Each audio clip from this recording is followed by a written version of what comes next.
Hello, everybody.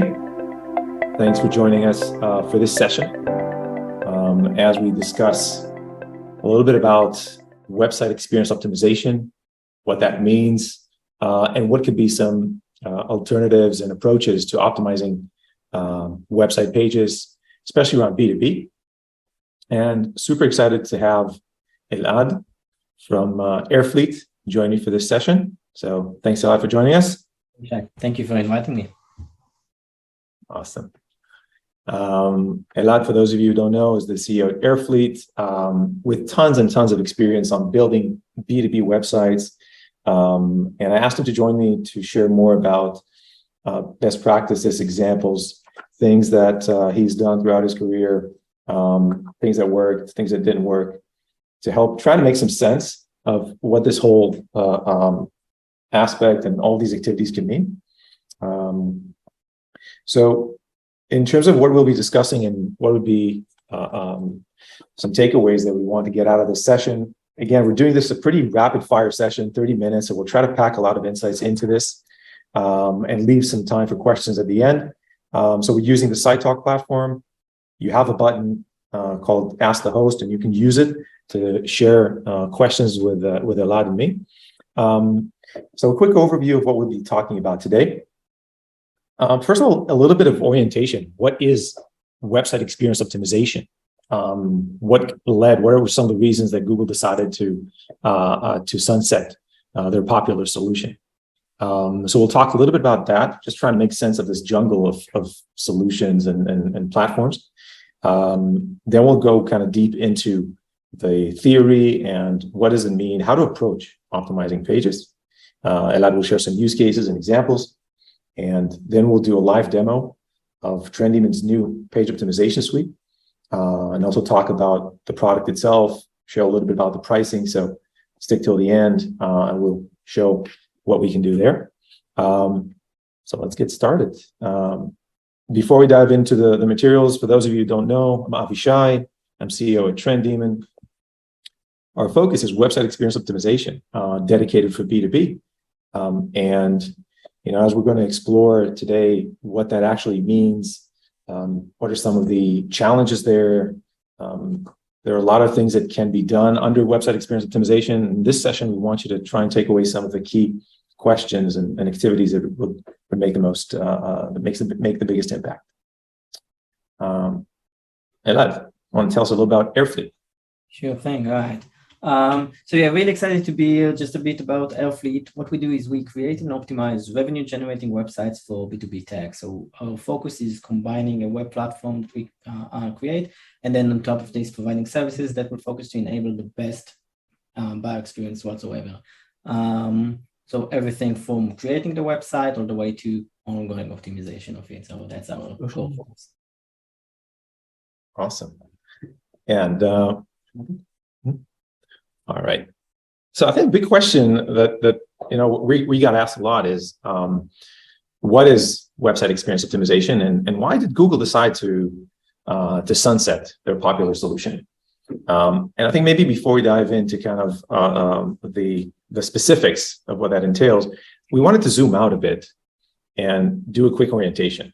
And I think this is part of the reason. So Scott Brinker just recently shared the latest MarTech map. We're talking about 13,000 marketing technology solutions out there, a vast jungle. And so this is definitely something that we wanted to, first of all, start sorting and help us understand where we are and which neck of the woods are we talking about. And then Elad and I talked about this a little bit before, and I think it was interesting to see we're all kind of on the same page in that sense of how we're looking at kind of this space. So when we talk about website optimization, we can talk about three different disciplines and practices and products and methodologies. First of them, SEO, very familiar, been around for many years, designed to help increase organic traffic. We'll not be talking about this today. Performance-wise, how to improve the technical operation, the performance of the website itself, the pages, load time, compatibility, responsiveness, all of that. What we're here to talk about is the experience optimization, and that's mainly designed to improve conversion rates, engagement rates, to connect it to business outcomes. So this is kind of the overarching topic that we're dealing with. And experience optimization usually, traditionally, involved two parts. The first one is experimentation, what we know as A/B testing, multivariate testing, and personalization. And what's been happening over the past few years is that we've actually been seeing this consolidation of these two approaches, right? Personalization and experimentation have started kind of to blend in. Solutions have started to offer both of these capabilities. And lastly, we start to see more specialization with solutions dedicated for B2B. And I wanted to ask you, like, why do you think this happened? Why do B2B websites even need a dedicated solution? Why can't they just, use the existing ones, or why wasn't Google Optimize good enough for that? Yeah, that's a really good question. I think it starts from basically the basics when we talk about marketing and we talk about the differences between B2B and B2C marketing in general. So, marketers will argue, yeah, we're marketing to humans, so it's all the same. But in reality, making a decision for buying a B2B platform is very, very different than making a decision to buy, let's say, I don't know, a t-shirt or something in the e-commerce or a consumer type product. And when we refer to websites, we actually refer to I would say two main components of the website that is different between B2B and B2C. So one big change is the number of people that are involved in the decision of buying a B2B product. Unlike B2C, which is usually just one person going and buying something, in B2B, we can see multiple stakeholders, sometimes more than 5, 10 stakeholders, depending on the platform. So we need to cater to all of those different personas. And I think the second one is the time it takes to make a decision to actually buy a B2B platform. So again, if I'm going to buy a t-shirt, it's going to take me, 10 minutes to decide on which one, and then 5 minutes to buy it. But when I'm buying a B2B platform, it's not only that I need to consult with different people in the organization, it's probably going to take me a month sometimes to decide on which platform do I need. So when we try to optimize a B2B website, we have very different approaches than when we're trying to optimize just the checkout cart or how I can get the person from landing on the website and immediately buying something. Now I need to personalize the entire journey for different personas on the website. So I think this is where the main difference is coming from.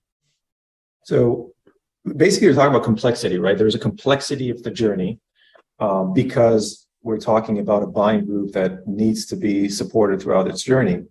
And as part of that complexity is also then how do we approach optimization? Because there's a lot of things that I can now change. And I think, would love to hear how you're approaching it. I think a big challenge marketers have is where do we start, right? There is, different groups, different audiences, different segment stages. What should we invest time in order to make an impact? How do you suggest kind of getting started in that? What's your playbook for that? 100%. So I think that, when we start to optimize the website, first of all, we need to understand why are we actually optimizing this website for, right? So before we start anything, we need to first make sure that we cover our bases. So before personalization or even experimentation, we just need to make sure that we have good experience for all users, speed, UX, everything on the technical aspect as well, of course, that we have clear messaging, and I'll talk a bit about messaging in a minute, but in general, that we have a clear messaging that is not like too vague, too fluff, too marketing oriented, and it's really to the point. And then just make sure that we provide value and relevant content across the board.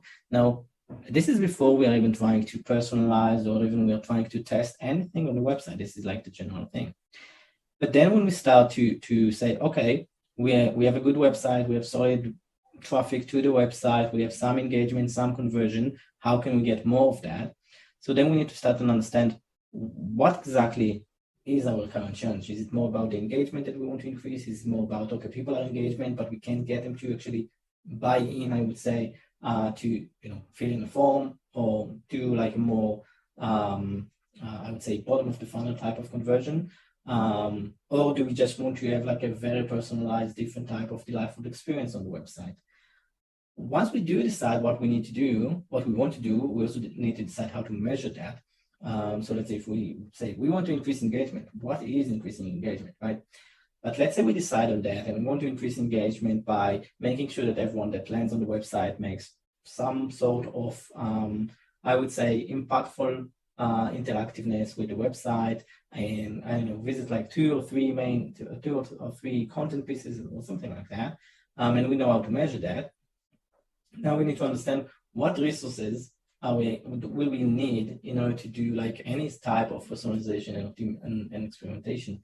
So the default will be design, copy, and development. Those are the main parts when we're talking about personalization and experimentation. And basically, all of this will get us to try and ask the right question of we now we know what we want to do, we know what we want to achieve, and then we need to understand what is our approach. So Right. yeah, and I think this is very different between the personalization approach and the A/B testing or experimentation approach. While they both can be combined in terms of like the technicalities aspect, I think they have very different approaches, I would say. So when we want to personalize something, first we need to understand what different audiences do we have, and how can we personalize, how can we cater for the different personas, for the different audiences, I would say. Because sometimes we want to personalize, but it doesn't really mean anything to personalize for different people if at the end of the day they want the same thing, right? So we can do the same. Right. And then the same goes of what do we know about our website visitors to use for the personalization. When we're talking about the experimentation aspect, so it's really about what do we want to test, what do we think is not working now, how do we approach to which pages, because we need to pick the right pages that we want to test on or to experiment on. And then to understand, do we even have enough traffic for actual testing? Because sometimes without proper traffic, A/B testing won't really make any sense. And that's, I think, one of the challenges with B2B websites that traditionally, as opposed to e-commerce or publishers, you don't have huge amounts of traffic, right? And with sometimes such limited amounts of people visiting, it's very hard to make any kind of intelligent decision on what is working, what isn't working. And that, again, that's another layer of complexity, right? That we need to factor in whether this approach is effective. You know, if we have probably very low traffic, maybe we need to think about other approaches. So really starting to think about the strategy before we dive in and just start changing stuff on our site, right? Yeah, 100%. I think that in general, if we just try and do random personalization or random experimentation, we actually end up just making it even more complex and not making sense at all for our users, our visitors, and in general to the metrics that we measure. And here we're starting to talk about really a need to understand your audience, right? To really understand who you're selling to. Because without that, I think, without that foundation, and like you said, we first need to have a good, healthy technical foundation of the site, right? Otherwise, let's fix that first before starting to get to other areas. Then we need to understand that we have a deep understanding that enables us to do. And what are the questions you suggest asking in terms of understanding the audience? What are the questions that you typically ask when you get into a personalization or an optimization project? Yeah, I think that first of all, we need to understand, is our product, are we serving for different use cases, or is there like just one use case? And I show it in a minute, but if there are like several different use cases for different personas, this is actually something that we can cater differently. Because if you think about like big companies, big even enterprises selling different type of products, different type of use cases, or even different type, they have the same general product, but it is used differently between different industries. So then you need to start asking yourself, okay, how is it used differently between different industries? And maybe start and cater for them within like using a specific journey for them, or a specific page optimization or personalization for them. Then you need to understand, okay, I have visitors that are, let's call them top of the funnel, first time on the website, they don't sure about the problem and the solution, and it's more about education. So you need to first start slowly with those. But then people that are coming back to your website, you don't want to have them the same journey, the same high level educational aspect, and you actually want to give them like solutions and valuable content that they can use, because they already understand who are you, what's the problem, and now they're looking for the actual solutions. So those are just different type of information that we can use in order to identify who is currently on our website. Now, sometimes if it's an existing customers, for example, that is already within our CRM, and we have their cookies using HubSpot or Marketo or any type of marketing automation, so we can actually use that to gain a lot of insights about what's the current status of the company, the specific contact that is currently on the website. Maybe they have an open deal, and now we need to cater differently for that. But let's say it's an anonymized traffic, and this is not someone that we have in our CRM. We can still know a lot about them based on where they're coming from in terms of UTMs. If we created a campaign on LinkedIn, let's say, and the campaign on LinkedIn has the UTM, so we know exactly who did we target on LinkedIn. So let's say if I targeted CFOs, for example, using a dedicated campaign, I can now understand that on my website, this is the CFO. So I can create different messaging, different personalization for this person. If they're coming from a specific region, I can use that to personalize the website.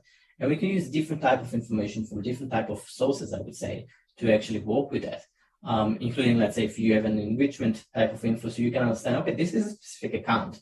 I now have, company X on my website. I know their industry. I know their company size. I know the type of solution they might be interested in, so I can cater to them and personalize that for them. So that's the idea of using different sources of information that you have, to personalize and optimize the experience on your website. It's not one size fits all. Like different personas will look for different things, different type of companies will look for different things, even if you offer, one type of product. So these investments in intelligence, essentially, and I think this is especially going to be critical in the next year as we're seeing kind of more challenges with third party and privacy and consent. Companies will need to build their own first party data to really be able to connect and understand and listen to those audiences. So I think those infrastructures are going to be helpful regardless. So when we're talking about building a good infrastructure for optimization, it also is about understanding those audiences, listening to them, collecting the information, cleansing the data, making sure the data is clean and is workable before we kind of dive into the action itself. And we're spending a lot of time talking about how to prepare, because I think it's 90% preparation, Thinking about what you want to do. The activation part or the testing part, as we're going to see, it's a few minutes to set up, The question is, are we actually getting the people on the right path, having the right experiences? You wanted to share some examples, that you've prepared. If we can look at those. We can go about them quickly. I think that again, as you mentioned, the majority of the investment will be in preparation, strategy, preparation, planning. What are we doing? What do we want to test? What do we want to optimize? How are we going to do it? Write the content, write the copy, the imagery, everything like that. But once we do have that, I have a few, I would say, quick wins that are pretty much applied on any type of B2B and any type of platform, any type of product that you might sell to in B2B. So the first one is not really I'm not going to expect a huge optimization on conversion about that, but direct callouts. This is something that is very easy to do. Say, if I have a platform that is catering different type of industry, I can just say, hey, I have the best platform of X, based on the industry.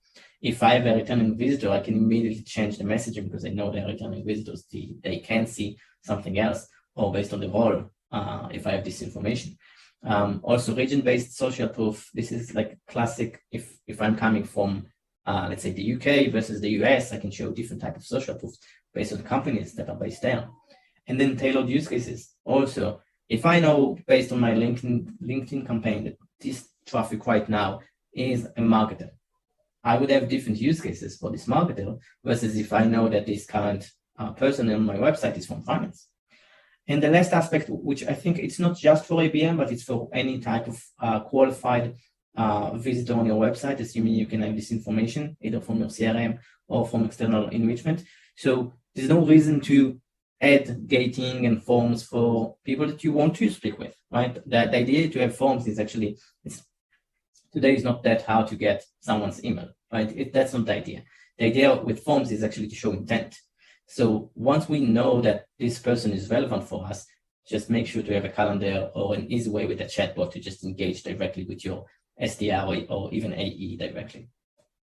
And I love the fast lane, because I think when you think about it, this is the main mission of marketers. It's removing obstacles. If you know there's somebody that needs to get on a path, let them get there and don't put obstacles there. So yeah, I definitely think that's a great and easy win. I see we have a question for Elad.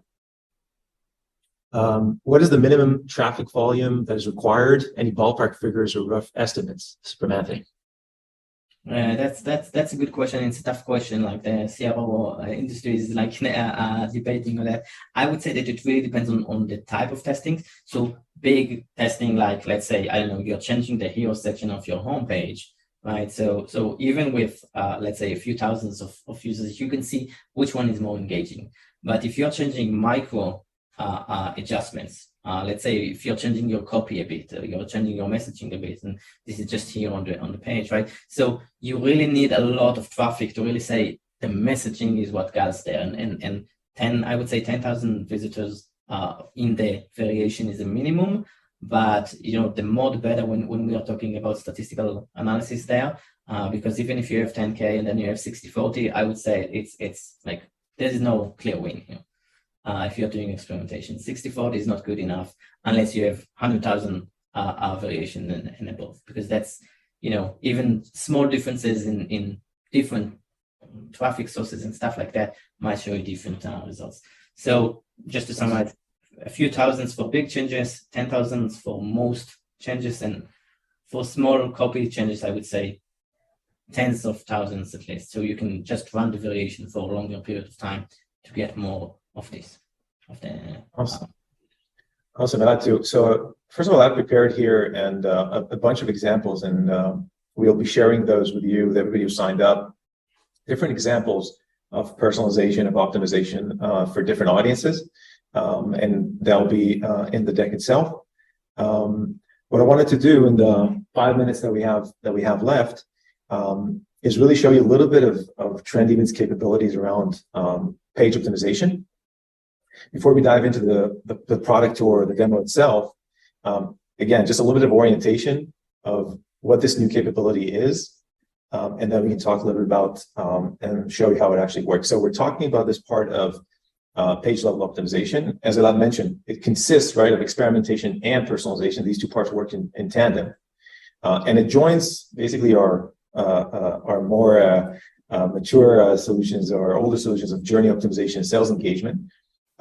ACE, which is account-based content elements, which is the personalization piece on the page level, has been around for a little over a year and has just been joined by his younger brother, RACE, which is the experimentation piece. And they're all part of B2B oriented website experience optimization and activation capability. And they all sit on top of very robust intelligence there. Like Elad mentioned, understanding which traffic is coming for which audiences or which accounts is critical to be able to cater to those experiences and be able to understand that. So Trend-Even comes included with ABM insights. We have content attribution to understand which pages work. But for this session, for the few minutes that we have, we want to talk about ACE and RACE and what that actually looks like. So I'm going to go outside. And ACE and RACE are basically two new additions that we have here. And very quickly, I'm going to show you how that actually works. Now, if you're familiar with Google Optimize, we wanted to keep things very, very similar and simple. So we can just go ahead and start a campaign. A campaign can test, or an experiment can test either different elements on a page, or it can test different URLs. So you can decide to divert traffic. Let's say you already have a landing page and you want to test it out versus another landing page. You can do that. Let's load up the URL. All right. And here we can basically start creating variations. So let's say I want to change the hero and maybe take Elad's recommendation. And let's say I want to add to the hero part the name of the industry of the person that's visiting. So maybe I want to remove the all-in-one, and I want to say it for, let's say, the automotive industry. I can use this dynamic parameter called industry and basically add it into the text. And whenever a visitor that's identified from a known industry is going to see, that's going to say for automotive, financial industry, whatever the industry that we're targeting is going to appear there. I don't want to stop there. Actually, I want to change this hero image as well. And I want to turn it, I want to actually change it into a YouTube video. So I can replace this with an HTML code. Just have a snippet here of a YouTube video. I can just pop that here, and bam, we have the video here. So that could be one type of variation. I can create another one, and then this time I want to test a button instead of a form.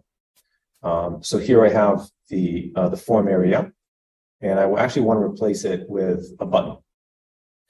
And I want it to be a requests demo button.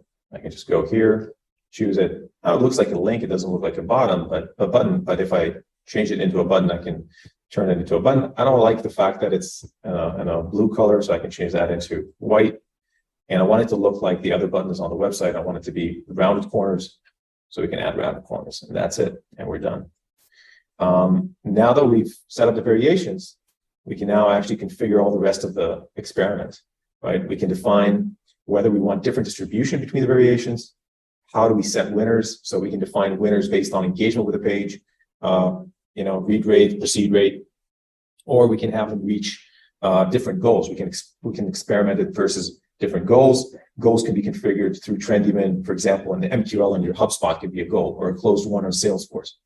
And once we've done that, we can actually decide and instruct Trendyman to divert 100% of the traffic to the winning variation. Winning is defined once we have enough statistical evidence that this variation is successful, we can then determine a winner. And again, we can show these we can show this experiment only to certain audiences as well. So we can filter and decide who's going to get to see this. Before we sign off, just one other thing about how do we connect this to impact and outcomes. 24, we believe, is going to be the year of the ROI. Companies, CFOs are going to be still very much on top of budgets and demanding to see what the ROI if there's different investments, especially if a tool like Google Optimize, which was free, and now they need to make a case of why invest any resources in an alternative. So through Trendyman, we're actually able to show on the insights part how every experiment or experience has impacted different companies, different accounts, different deals, down to the revenue level, down to the pipeline. You can filter by different deal stages. So you can look at closed one to look at the revenue that every experience that you've created, how it affected it. And then, of course, you can look at it from a very high level. How does my website convert? And this relates to Elad's first point. Get a sense of how effective is your website currently.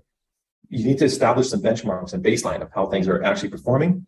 And through Trendyman, you can actually look and see what is the conversion rate of visitors to deals, which percentage of them are converting and which rates, and how personalization, activation, experience optimization, how are they actually affecting all of that. We're actually going to be offering Ace and Race, the page optimization, as a standalone offering product, starting at $399 a month as a standalone. And it's, again, dedicated for a B2B use case with the ABM insights supplied by 6sense. And if this is relevant, if you'd like to explore or see a full demo, definitely reach out to us. Before we sign off, I want to say thanks, of course, to Elad for joining me and a bunch of our other partners who are working closely with us, and really kind of urge you to reach out and connect. And of course, with Airfleet, I think we made it in time, Elad. Yeah. It was a sprint. It was a sprint, but we did it. Perfect. So I want to thank you again for joining me. Hope you have a great rest of your day. And we'll send you all the materials. Reach out to us, ask us questions. Like I said, there's going to be other examples in the presentation that we'll be sharing that Elad prepared. I'm looking forward to hearing from you.